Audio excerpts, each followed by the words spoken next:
고위층 자녀 음주운전 훈방조치. 이게 나라입니까? 새벽 5시 강남 주차장. 대한민국 상위 1%의 밤은 다릅니다. 강남 어느 클럽 골목 새벽 5시. 입구에서 쏟아져 나오는 사람들. 명품백, 외제차 키, 흐트러진 걸음걸이. 그중 한 쌍이 눈에 띕니다. 20대 초반으로 보이는 남녀. 방금 전까지 저 시끄러운 술집에서 나온 게 분명한데 발걸음이 약간은 불안합니다. 주차장으로 향합니다. 스포츠카 문이 열립니다. 시동이 걸립니다. 어어. 차가 나갑니다. 아침 뉴스 속보. 올림픽대로. 교통사고 현장입니다. 아까 그 차입니다. 피해자가 있습니다. 그리고 가해 차량이 있습니다. 그 차 번호판. 그 차 소유자. 그 소유자의 아버지 직함. 고위공직자입니다. 그날 저녁. 아무 일도 없었다는 듯 경찰서를 나와서 집으로 돌아가는 뒷모습. 이게 나라입니까? 팩트 폭격합니다. 숫자가 먼저 말합니다. 분노하기 전에 숫자부터 봅시다. 법은 분명히 말합니다. 음주운전으로 사람을 사망하게 하면 최소 징역 3년, 최대 무기징역. 이게 윤창호법입니다. 2018년 9월 25일 새벽 부산 해운대 횡단보도. 만취 상태의 BMW 한 대가 인도에 서 있던 22살 청년을 덮쳤습니다. 카투사 복무 중 휴가를 나온 윤창호 씨. 법학전문대학원을 꿈꾸던 청년이었습니다. 그는 뇌사 상태로 쓰러졌고 2달 후 사망했습니다. 가해자의 혈중 알코올 농도는 0.181%. 면허 취소 기준의 2배가 넘습니다. 선고된 형량은 징역 6년이었습니다. 유족이 말했습니다. 선고가 과연 국민의 정서에 부합하는지 의문입니다. 아버지는 울먹이며 말을 잇지 못했습니다. 그 사건 이후 윤창호법이 만들어졌습니다. 처벌이 강화됐습니다. 그런데 현실은 어떻습니까? 2023년 기준 음주운전으로 재판에 넘겨진 2만 5천여 명 중 집행유예를 선고받은 비율이 55.9%에 달하고 사망자가 나왔는데도 실형조차 받지 않은 사례가 많습니다. 10명 중 6명은 그냥 집에 갑니다. 사람이 죽었는데도요. 잠깐 근데요. 이게 꼭 고위층이라서 봐준 건 아닐 수도 있지 않습니까? 법원 전체가 원래 이렇게 솜방망이 아닌가요? 맞습니다. 구조적 문제가 맞습니다. 근데 그게 더 문제입니다. 고위층이라서가 아니라 원래부터 이런 나라라는 게 문제인 거 아닌가요? 억울한 사람들 실제 사례 3가지를 살펴봅니다. 억울한 사람들 이야기를 해봅시다. 사례 1. 2020년 1월 광주에서 혈중 알코올 농도 0.202%의 음주운전자가 어린이 보호구역에서 6세 여자아이를 차로 친 뒤 차량 바퀴로 피해자 몸을 밟고 도주했다. 이전에 3차례 음주운전 전과가 있는 운전자였다. 3번이나 걸렸습니다. 그런데 또 풀려났습니다. 6살 아이를 바퀴로 밟고 도망쳤습니다. 이 아이는 얼굴과 머리를 크게 다쳤습니다.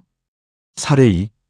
2021년 4월 초등학교 어린이 보호구역에서 7세 남자아이를 차로 덮친 뒤 차량이 올라탄 음주운전 사고가 발생했다. 운전자는 이전에도 음주운전으로 처벌받은 전력이 있었지만 징역 1년 집행유예 2년에 그쳤다. 아이는 14주 치료가 필요했습니다. 가해자는 또 집에 갔습니다. 사례 3. 최근 서울 노원구에서 혈중 알코올 농도 0.092%의 음주운전자가 60대 남성을 차로 치어 숨지게 했다. 법원은 이 가해자에게 징역 2년에 집행유예 3년을 선고했다. 사람이 사망했는데 실형을 받지 않은 것이다. 피해자 가족은 아직도 사과를 받지 못했다고 했습니다. 사과를 원해도 받지 못한 게 음주운전 처벌이 약하기 때문이 아닐까요? 그 유가족은 그렇게 말하고 법정문을 나섰습니다. 이런 시선도 있습니다. 어린애가 뭘 알겠어. 철없을 때 실수한 거잖아. 죗값 치르면 되는 거 아닌가요? 맞습니다. 죗값 치러야죠. 근데 왜 그 죗값이 아버지 직함에 따라 달라집니까? 6살 아이를 바퀴로 밟은 사람 아버지는 고위공직자가 아니었나요? 고인물의 탄생. 전화 한 통의 위력을 살펴봅니다. 고위공직자. 참 거창한 이름입니다. 그게 뭡니까? 오래 버텼다는 겁니다. 연공서열, 줄서기, 윗사람 비위 맞추기. 그렇게 올라간 자리입니다. 대한민국 공무원 제도는 전통적으로 계급제와 폐쇄형 임용에 입각해 운영되어 왔으며 연공서열 위주 인사관리로 동기유발을 못하고 전문성과 책임성을 떨어뜨리는 관행이 지적되어 왔습니다. 거기다 이름까지 봅시다. 이사관, 서기관, 사무관. 이 명칭들은 일본 통감부와 조선 총독부 관제에서 유래한 것으로 해방 80년이 지난 지금도 그대로 쓰이고 있습니다. 이름만 물려받은 게 아닙니다. 상명하복, 조직보위, 묻어가기. 그 문화도 그대로 물려받았습니다. 그래서 경찰서에 전화 한 통이 옵니다. 제 자식인데 좀 살펴봐 주시면 감사하겠습니다. 그 전화를 받는 경찰관. 그도 같은 조직 사람입니다. 같은 문화 속에서 자란 사람입니다.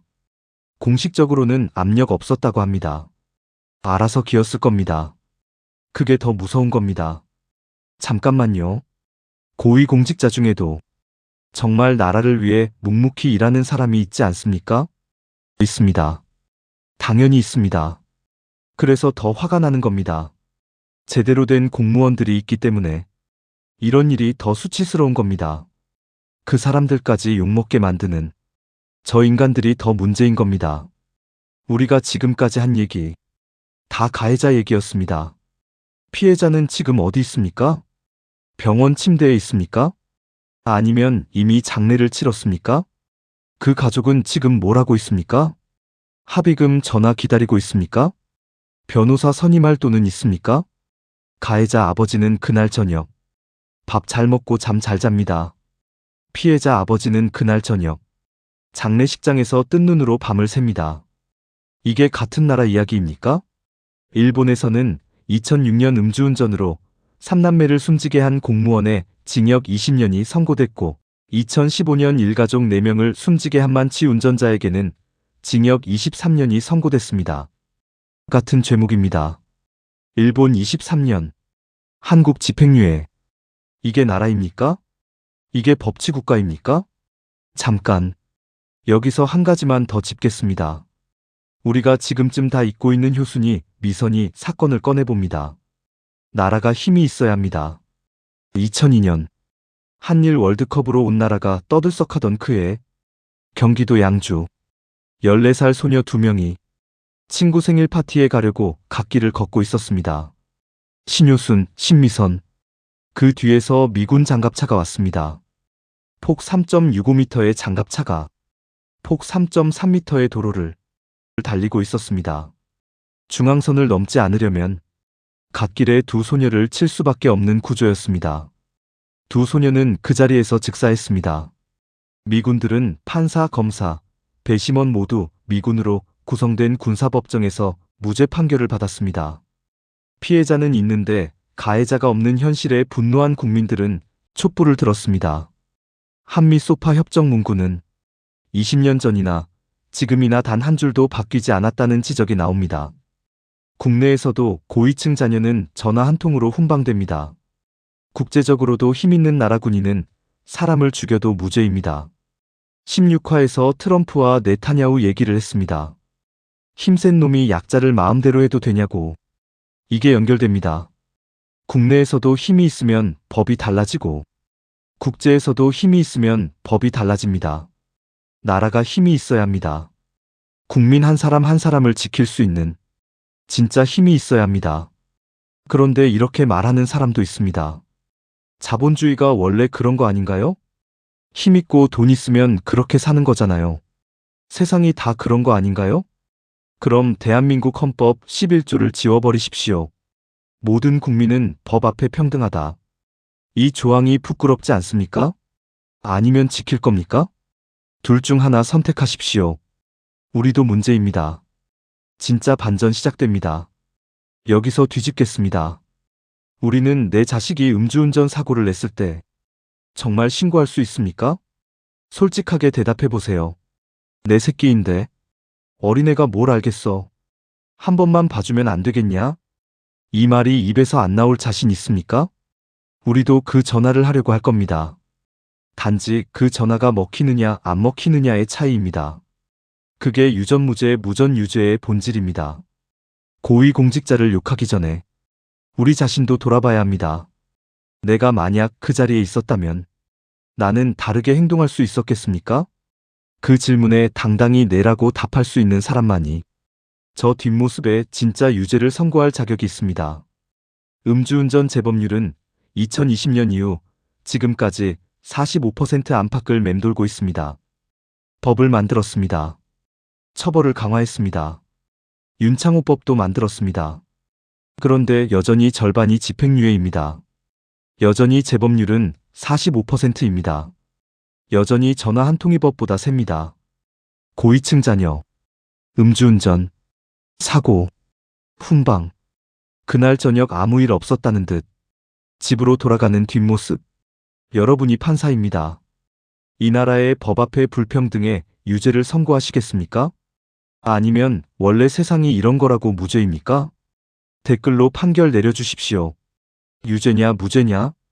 이 영상은 특정 개인이나 기관을 비방하는 것이 아닌 사회적 토론을 위한 콘텐츠입니다.